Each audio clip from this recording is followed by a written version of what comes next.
நல்லா வெந்துருச்சு, பார்த்தீங்கன்னாலே தெரியும். நல்லாவே வெந்துருச்சு.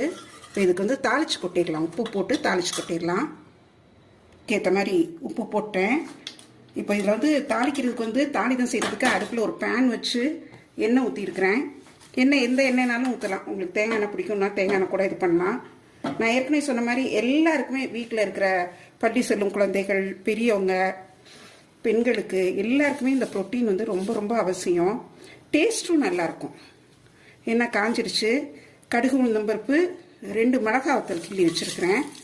பச்சை மிளகாயும் தாளிக்கலாம். உங்களுக்கு பச்சை மிளகாய் பிடிக்கும்னா பச்சை மிளகாய் கூட போடுங்க. இது நல்லா வெடிக்கட்டும். கடுகு வெடித்து உளுந்து சிவக்கட்டும்.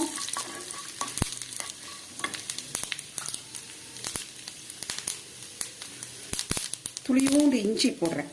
துளியூண்டு இஞ்சி, கொஞ்சம் போல் பெருங்காயம் சேர்த்துக்கலாம். ஏற்கனவே வேக வைக்கிறப்போ கொஞ்சம் பெருங்காயம் சேர்த்துருக்கோம். இப்போ கொஞ்சம் பொரிச்சு போட்டால் இன்னும் நல்லாயிருக்கும்.